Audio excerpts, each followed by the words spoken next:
공기 중에 보이지 않는 긴장감이 감돌고 있다.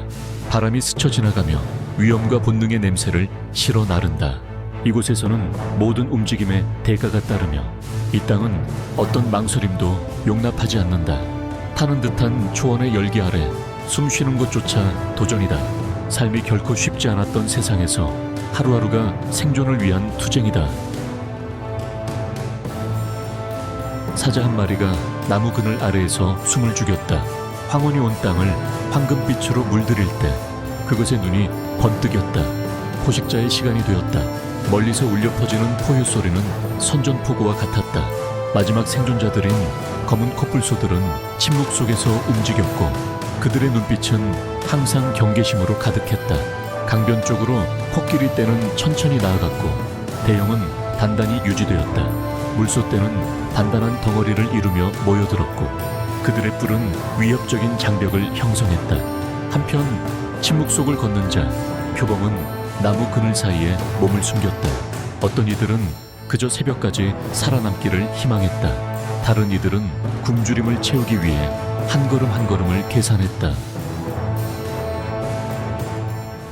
남아프리카 공화국은 거의 모든 특징적인 지형이 한데 모인 야생 자연의 왕국으로 알려져 있습니다. 이 땅은 습한 해안림부터 내륙 초원까지 펼쳐진 숨게 가까운 국립공원을 자랑합니다. 남아프리카 공화국은 8개의 주요 생태지역으로 구성되어 있으며 이러한 희귀한 수렴은 이 나라를 세계에서 가장 중요한 생물 다양성 핫스팟 중 하나로 만듭니다. 남아프리카 공화국은 서쪽의 방원조 지역에서부터 이어지는 다양한 기후 시스템을 가지고 있습니다. 강수량과 기온의 뚜렷한 변화는 독특한 환경 조건들을 만들어냈습니다. 이러한 상호작용 덕분에 남아프리카 공화국은 약 299종의 포유류와 858종의 조류의 서식지입니다.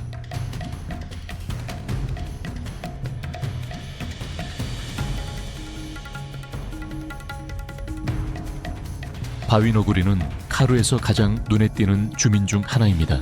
이 기니피그처럼 생긴 생물이 사실 코끼리의 친척이라는 것을 아는 사람은 거의 없을 것입니다. 이 종은 바위 틈새에서 번성하며 그곳에서 피난처를 찾을 수 있습니다. 바위너구리는 무리지어 생활합니다.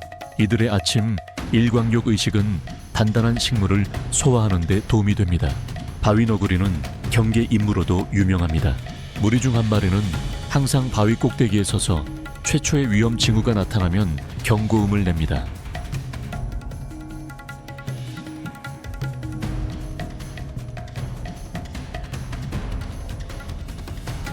보초병처럼 미어캣은 공동체 기반의 생존 전략으로 두드러집니다. 이들은 무리를 지어 생활하며 멀리서 위험을 감시하기 위해 종종 뒷발로 서서 매우 분명한 경계 행동을 보입니다. 각 무리는 최대 40마리의 구성원을 가질 수 있으며 하나의 결속력 있는 단위로 기능합니다. 경계 임무 외에도 무리 구성원들은 새끼를 돌보고 훈련시키는 책임도 맡습니다. 날카로운 발톱이 달린 네 발은 이들이 땅속 깊은 터널을 팔 수 있게 해줍니다. 이 굴들은 안정적인 온도를 유지하여 이들이 혹독한 더위와 추위 모두를 피할 수 있도록 돕습니다. 미어캣은 새벽과 황혼 무렵에 가장 활발하게 활동합니다. 연구에 따르면 미어캣은 방원조 환경에서 매우 중요한 놀라운 공간 지각 능력을 가진 몇 안 되는 작은 종 중 하나입니다.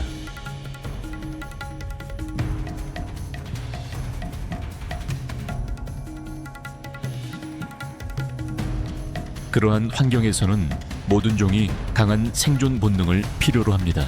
박쥐귀여우도 예외는 아닙니다. 이 종은 거대한 귀를 가지고 있는데 이는 천을 식히는 역할뿐만 아니라 레이더 시스템의 역할도 합니다. 이들은 먹이를 보지 못하고 땅속에서 행진하는 수백만 마리의 흰개미 군대를 듣고 있습니다. 박쥐귀여우는 평생 동안 짝을 이루어 삽니다.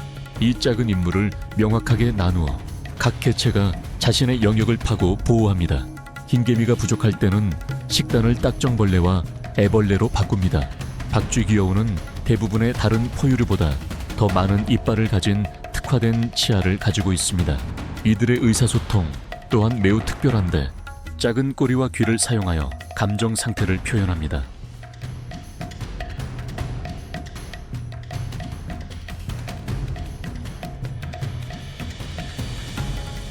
민첩하지는 않지만 검은 코뿔소의 힘은 부인할 수 없습니다. 아프리카의 빅5 동물 중 하나인 검은 코뿔소는 방원조 환경에 놀랍도록 잘 적응합니다. 코뿔소는 시력이 좋지 않지만 후각은 매우 예민합니다. 매우 신중하며 접근하기 어렵습니다. 남아프리카의 검은 코뿔소 총 개체수는 2023년 말 기준으로 약 2,065마리였습니다. 큰 덩치에도 불구하고 검은 코뿔소는 특히 예민한 종으로 고독한 삶을 살며 다른 개체들과는 거의 교류하지 않습니다. 흥미로운 점은 검은 코뿔소와 붉은 부리옥 스패커의 공생 관계입니다. 이 새는 코뿔소 등에 자주 앉아 진드기와 기생충을 잡아먹습니다. 더 중요한 것은 옥스패커가 살아있는 경보 시스템 역할도 한다는 것입니다. 비록 때때로 새가 상처를 쪼아 피를 빨아먹을 수도 있지만 경고의 이점은 값을 매길 수 없습니다. 검은 코뿔소는 가지, 새싹을 전문적으로 먹는 종입니다.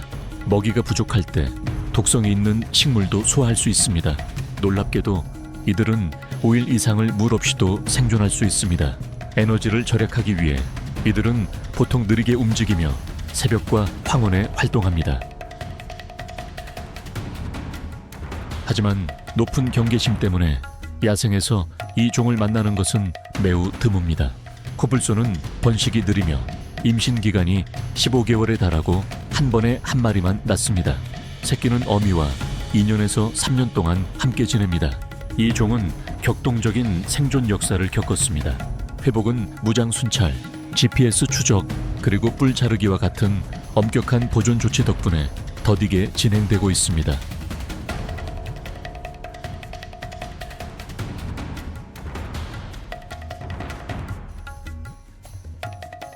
검은 코뿔소가 침묵의 저항을 대표한다면 타조는 완전히 대조적인 모습을 보여줍니다. 타조는 세상에서 가장 큰 새입니다.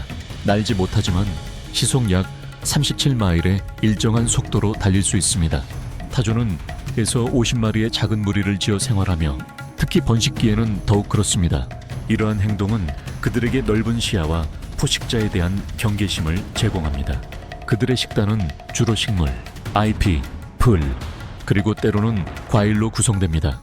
장기 연구에 따르면 무리들은 먹이 접근을 최적화하기 위해 그룹으로 이동합니다.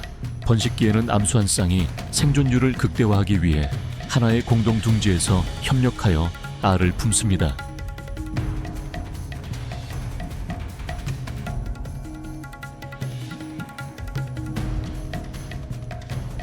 크루거의 광활한 초원 한가운데에 야알라 영양이 나타납니다. 그들은 초원 생활의 번잡함에 참여하지 않고 가장자리에 사는 것을 선택합니다. 수컷 야알라는 청회색 털과 세로 흰색 줄무늬 덕분에 쉽게 알아볼 수 있습니다.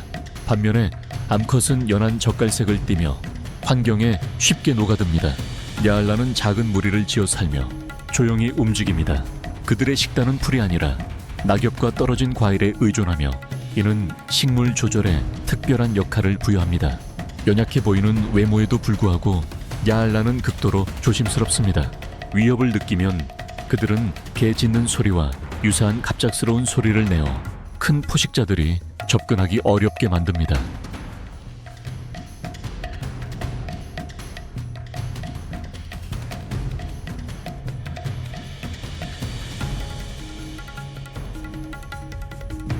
야알라가 온화한 모습이라면 아프리카 들개는 정반대를 나타냅니다. 이들은 얼룩덜룩한 털과 고도로 효율적인 무리 사냥 전략으로 유명한 토착 들가의 종입니다.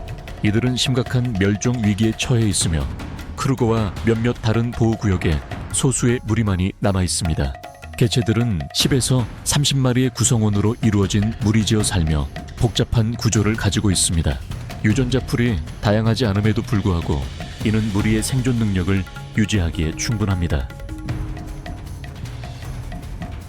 그들의 사냥 전술은 동기화의 예술입니다. 야생개들은 이른 아침 시간이나 해질녘에 먹이를 발견하고 포위합니다. 그들의 식단은 주로 중소형 영양류로 구성됩니다. 그들은 빠르게 먹이를 지치게 만듭니다. 크루거에서 아프리카 야생개 개체군은 300에서 400마리 수준으로 안정적으로 추정됩니다. 이것은 남아프리카에서 가장 큰 개체군이며 이 종의 마지막 보루로 여겨집니다. 그들의 생존 여정은 낮은 유전적 다양성과 사자나 표범과 같은 대형 포식자들의 압력으로 인해 도전으로 가득합니다.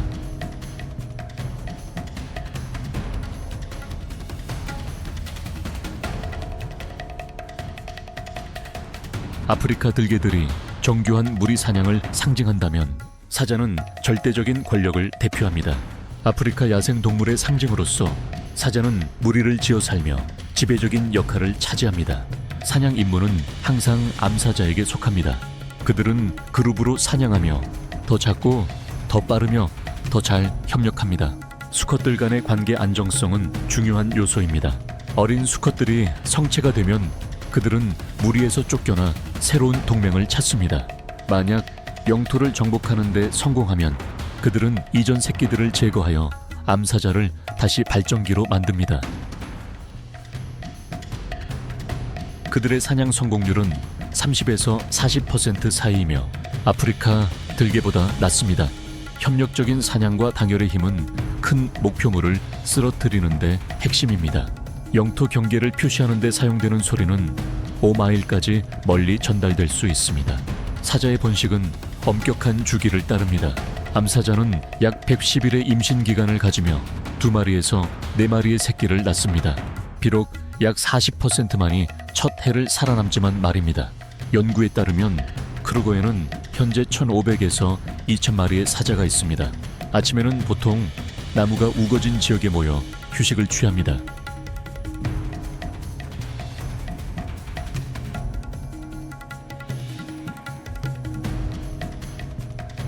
사자의 사냥 성공률이 40%에 불과한 이유 중 하나는 치열한 경쟁입니다. 점박이 하이에나는 뼈를 부술 수 있는 매우 강력한 턱을 가진 육식 동물입니다. 이들의 사회는 목의 중심이며 암컷이 더 크고 가장 높은 서열을 차지합니다. 이들은 20에서 80마리까지의 무리를 지어 생활합니다. 하이에나가 죽은 동물의 시체만 먹는다는 편견과는 달리 이들은 사실 효율적인 사냥꾼입니다. 연구에 따르면 이들의 식단 대부분은 스스로 사냥한 것입니다. 무리를 지어 사냥할 때 이들의 효율성은 크게 증가합니다.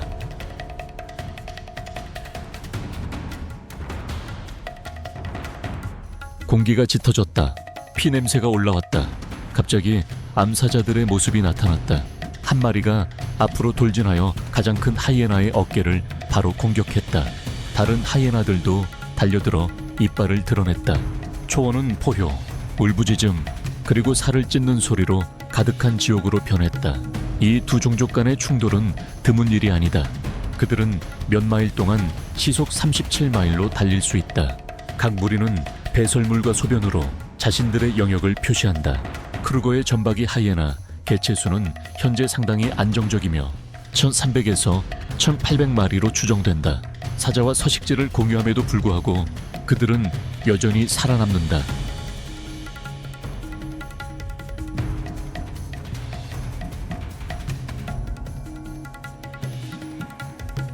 시체 섭취는 크루거 생태계의 필수적인 부분이며 흰등 독수리는 없어서는 안 될 청소부입니다. 남아프리카에서 가장 흔한 이 독수리 종은 질병 확산을 막는 데 중요한 역할을 합니다. 6.5피트가 넘는 날개 길이와 비범한 시력을 가진 이 독수리는 수천 피트 상공을 비행하며 사체 위치를 파악할 수 있습니다. 혼자 비행하지만 사체를 발견하면 빠르게 무리를 이룹니다. 이들의 사체 청소 능력은 생존 이야기이자 전체 생태계에 대한 서비스입니다. 한 보고서는 독수리 덕분에 수십 건의 질병 전염 사례가 예방되었다고 확인했습니다. 데이터에 따르면 약 100마리의 독수리가 100파운드 영양의 사체를 단 3분 만에 깨끗이 먹어치울 수 있습니다. 하지만 흰등 독수리의 생존의 길은 결코 간단하지 않습니다. 이 종의 개체수는 크게 감소했습니다. 주요 원인 중 하나는 밀렵 활동을 은폐하기 위해 야생동물을 독살하는 것입니다. 가장 최근의 심각한 사건은 2025년 5월 크루거 국립공원에서 발생했습니다.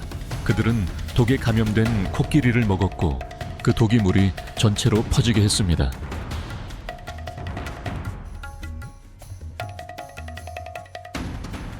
크루거 초원에서 북쪽으로 뻗어 있는 곳은 림포포 강변 코끼리 지역입니다. 림포포 강과 올리판츠 강 같은 강들은 1년 내내 물을 공급하며 습지 형성을 가능하게 하는데 이곳은 생명체가 가장 높은 밀도로 집중되어 있는 곳입니다. 이 지역은 홍맷돼지의 고향입니다. 이 종은 주로 낮에 활동하며 이른 아침 시간을 이용하여 먹이를 찾습니다. 홍맷돼지는 특히 강 근처의 초원을 선호합니다. 정에는 그들은 휴식을 취하기 위해 버려진 굴로 돌아갑니다. 홍맷돼지는 종종 이전에 땅돼지가 판굴을 사용하는데 굴의 뒤로 들어가 엄니를 바깥쪽으로 향하게 하여 방어벽처럼 만듭니다. 홍맷돼지는 암컷과 새끼들로 구성된 사운더라고 불리는 무리를 지어 삽니다. 위협을 받으면 그들은 꼬리를 꼿꼿이 세워 다른 개체들에게 경고하고 굴로 곧장 돌진합니다.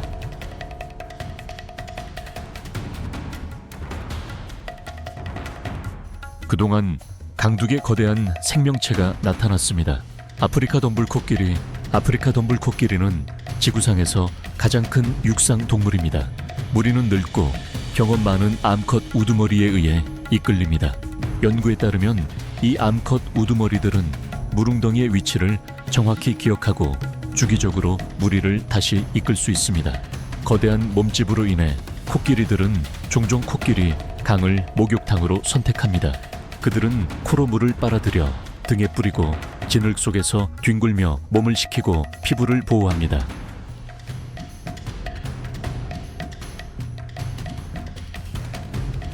코끼리의 공간 기억력과 감정은 정말 놀랍습니다. 한 프로젝트에서는 코끼리 무리가 죽은 구성원의 유해를 다시 찾아가 방문하며 이는 비범한 사회적 유대감을 보여준다고 기록했습니다. 코끼리의 식단은 상당히 다양하며 관목, 잎, 나무 껍질을 섭취하여 식물 재생에 필수적인 기여를 합니다. 건기에는 코끼리가 상아와 코를 사용하여 지하수를 파서 찾습니다. 암컷 우두머리의 기억력은 단순한 회상이 아니라 물 지도입니다. 그녀는 50년 전에 조상들이 물을 파서 찾았던 정확한 장소를 알고 있습니다. 그리고 물을 찾으면 그녀는 계곡 전체에 생명을 불어넣는 수석 엔지니어가 됩니다. 코끼리의 의사소통 능력 또한 매우 주목할 만합니다. 그들은 수마일 떨어진 곳까지 전달될 수 있는 저주파 호출을 만들어냅니다. 비록 키가 21피트에 달하고 무게가 약 1,300파운드 나가지만 코끼리는 빠르게 움직일 수 있습니다. 위협을 받으면 무리는 보통 귀를 펼치고 코를 들고 앞으로 나아갑니다. 코끼리는 강변 생태계 구조에 강력한 영향을 미칩니다. 관목을 쓰러뜨림으로써 그들은 풀과 묘목이 자랄 수 있는 조건을 만듭니다.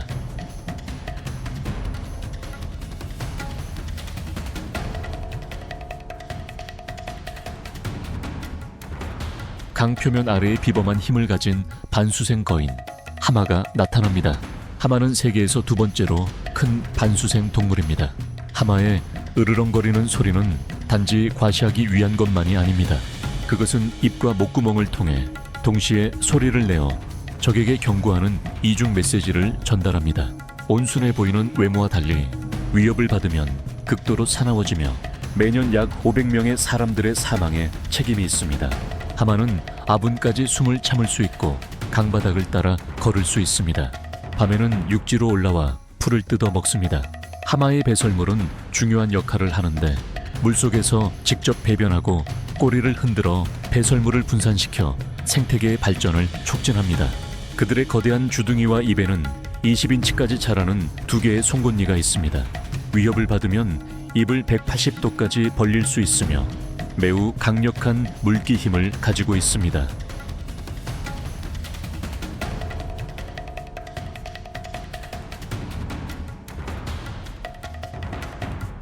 강에 숨어 있는 것은 또한 이 지역에서 가장 큰 종인 나일 악어입니다. 이들은 유속이 느린 크루거 주변 강 구간에서 두드러집니다. 나일 악어는 수면 바로 아래에서 눈과 콧구멍만 내놓은 채 움직이지 않고 먹이를 기다립니다. 동물 왕국에서 가장 강력한 물기 힘 중 하나를 가지고 있으며 기회가 오면 번개처럼 빠른 공격을 퍼붓습니다. 모든 것이 너무 빨리 끝나서 먹이가 이미 사라져버린 동안에도 수면은 여전히 잔물결이 일고 있습니다. 놀라운 특징 중 하나는 장기간의 굶주림을 견딜 수 있는 능력입니다. 이들은 신진대사를 늦추고 물속에서 최대 2시간 동안 숨을 참을 수 있습니다. 매 시즌 암컷은 강둑에 모래 둥지를 짓고 그곳에 30개에서 60개의 알을 낳습니다. 연구에 따르면 크루거 주변 강 하류에서 개체 수는 여전히 안정적입니다. 나일라거는 또한 수생 생태계의 핵심 종으로 간주됩니다.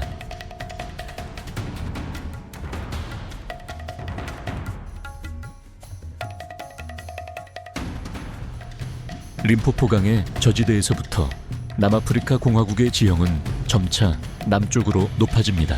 이 지역은 400, 600에서 5,900피트의 고도에 걸쳐 있습니다. 경관은 낮은 관목과 번갈아 나타나는 초원으로 특징 지어집니다. 광활한 구원 초원 아래 남아프리카 공화국의 국수코쇼인 스프링복 영양대가 나타납니다. 이 영양은 높은 점프로 유명하며 시속 15마일까지 속도를 낼 수 있습니다. 그들은 보통 탁 트인 초원에 살며 건조하고 추운 기후에 잘 적응합니다. 스프링복은 새벽과 황혼에 가장 활발하게 활동하며 수십 마리에서 수백 마리에 이르는 무리를 지어 이동합니다. 특별한 특징은 눈에서 입까지 이어지는 어두운 줄무늬입니다.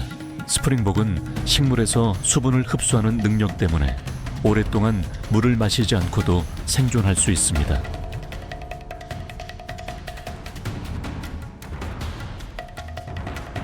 스프링복이 우아한 점프를 선보이는 반면 검은 눈은 강력한 발자국을 남깁니다. 그들은 짙은 갈색 털, 두꺼운 갈기, 그리고 앞으로 굽은 뿔을 가지고 있습니다. 눈은 큰 무리를 지어 생활하며 초원에서 리드미컬한 움직임을 만들어냅니다. 이러한 이동은 먹이를 찾기 위함이자 방어를 위함입니다. 그들의 식단은 주로 낮은 풀로 구성됩니다. 춥고 건조한 환경에서 그들은 물에 직접 접근하지 않고도 몇 주 동안 생존할 수 있습니다. 강무리는 성체와 어린 개체 모두를 포함하며 집단 방어 행동을 통해 조직적으로 활동합니다. 단순히 속되만 의존하기보다는 검은 눈은 동기화된 방식으로 움직입니다. 흔들리는 하얀 꼬리는 달릴 때 무리가 결속력을 유지하도록 돕는 시각적 신호입니다.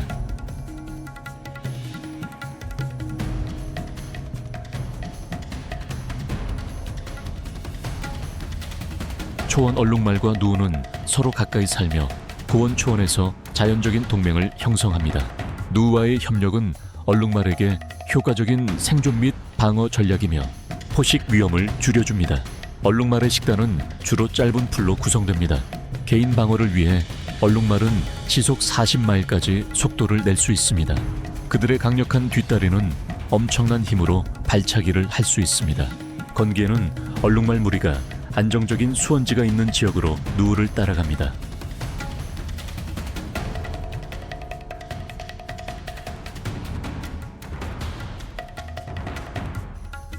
얼룩말이 위장의 예술가라면 케이프 물소는 살아있는 방패와 같습니다. 5대 동물 중 하나인 이 물소는 힘과 호전적인 성격으로 유명합니다. 케이프 물소는 거대한 몸집, 두꺼운 가죽, 그리고 튼튼하게 구분한 쌍의 뿔을 가지고 있습니다. 이들은 10마리에서 수백 마리까지 무리를 지어 생활합니다. 위협을 받으면 무리 전체가 합쳐져 뿔 달린 수컷들로 살아있는 방어벽을 형성합니다. 건기에는 방어 능력을 극대화하기 위해 큰 무리를 지어 이동합니다. 케이프 물소는 건조한 여름에 적응하기 위한 전략으로 종종 진흙탕에 몸을 담급니다. 주식은 풀이지만 부족할 때는 어린 새싹으로 바꿉니다. 무리 구조에서 암컷과 새끼가 핵심을 이루고 성체 수컷은 순찰을 합니다.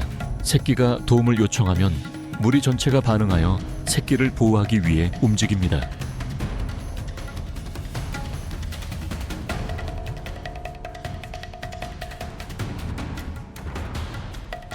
아프리카의 야생 자연은 먼지, 밑뼈, 그리고 빛으로 이루어진 웅장한 그림을 그려냅니다. 하지만 그 웅장함 뒤에는 점점 커지는 도전들이 있습니다. 킬리만자로산은 1912년 이래로 85% 이상의 얼음을 잃었습니다. 나일강은 댐으로 인해 단절되었고 심각한 오염에 시달리고 있습니다. 오카방고 삼각주는 가뭄과 씨름하고 있으며 불안정한 홍수 패턴에 직면해 있습니다.